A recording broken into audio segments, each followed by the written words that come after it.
PSL बानन दोबारा शुरू शी चिनन पके द पेशावर ज़ल्मी और द कराची किंग यो ډیر اهم میچ ته د میچ पेशावर ज़ल्मी لا ګټل انتهایی ضروری دی چې چری पेशावर ज़ल्मी غواړي چې خرن ریټ سره او خ پوینټ سره پلی آف لا کوالیفای شي نو نن میچ په کراچی کینګ نه ضرور ګټي جی د کراچی کینګ او د पेशावर ज़ल्मी تر اوسه پورې څومره میچ شوی دی پاغه باندې هم خبره کو نن میچ په ماسخوتن 8 بجې شروع کیږي نن 17 مئی دی او نن میچ په ماسخوتن 8 بجې شروع کیږي دا د पेशावर ज़ल्मी او د کراچی کینګ هغه میچ کم چې په 8 مئی باندې د انډیا او د پاکستان کشیده حالات په وجه باندې کینسل شو اوس PSL دوباره نن به شروع کیږي او نن پکې د पेशावर ज़ल्मी او د کراچی کینګ اهم میچ دی د دوه لوبډلو تر اوسه پورې څومره میچ شوي دي او PSL ته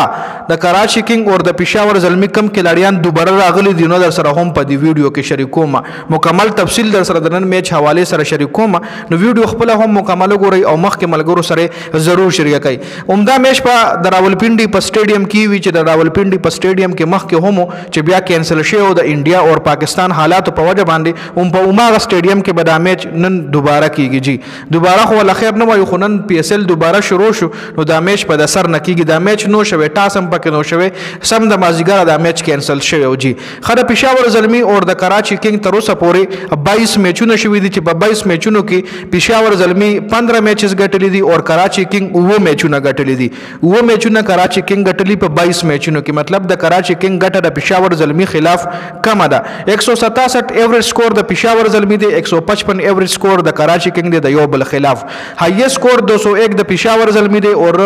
203 د पेशावर ज़ल्मी دی او 201 د کراچی کینګ دی لوویست سکور د पेशावर ज़ल्मी 109 دی او د کراچی کینګ 108 دی دا د یو بل خلاف د دی ریکارډ دی جی اوس نن چې کوم میچ ته PSL دوباره شروع کیږي جنو سکه لاړیان دی کې دا سوچ هغه انکار کړو چې مونږ PSL ته نه د چا د فیملی ریزن خلو چې فیملی اجازه نه راکړي چا یو وجه خو چا بل وجه خو خو اوس पेशावर ज़ल्मी سره کم کې لاړیان دي پاغه هم خبره کو او کراچی کینګ سره سپیشلی خک کې لاړیان دي کراچی کینګ خپل ټول انټرنیشنل کې لاړیان واپس راغوستي دي کراچی کینګ نه یو کې لاړی من کار نه کوي ټول راغلي ځکه دغه کپتان چې کم دی تګړه کپتان دی ډیوډ وارنر په کپتانۍ کې دغه ټول کې لاړیان راغلي دي محمد نبی دی وسره د افغانستان جیمز وینس د انګلند ټیم سایفورد د نیوزیلند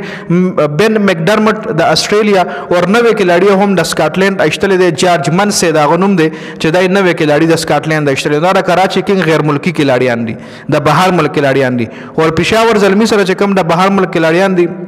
چې واپس راغلي دي آی کې لوک وډ دی نجیب الله زدران د افغانستان ټام کوهلر کې اډمور د انګلند او د استرالیا میکس بریانټ دا کلاډیان چې کوم دي دا واپس راغلي PSL د پاره पेशावर ज़ल्मी ته او د کراچی کینګ می در سره الریډي شریک کړ دا دغه حواله سره نوین الحق حواله سره هم په میډیا ډېر خبرونه شریک کیږي خو د पेशावर ज़ल्मी تر طرف دغه حواله سره افیشل سټیټمنټ نه دراغله چې او نوین الحق مونږ په سکواډ کې شامل کو شته کنيشته پلینګ 11 مکمل سکواډ بنن میچ کې پورا اندازه تاسو لوشي خو د تاسو په خیال باندې با نن میچ څوک ګټي पेशावर ज़ल्मी ته میچ ګټل انتهایی ضروری دی کچري पेशावर ज़ल्मी غواړي چې په ټورنمنت کې مخکې لاړ شي خران ریټ سره خ پوینټ سره نو د نن میچ पेशावर ज़ल्मी د کراچی کینګ نه ګټل ضروری دی او بیا पेशावर ज़ल्मी یو میچ لاهور سره پاتره چې هغه هم पेशावर ज़ल्मी ته ګټل ضروری دی جی نو په دې ویډیو کې دا اپډیټ سو تاسو د چا سپورټ راځي کمنټ لازمي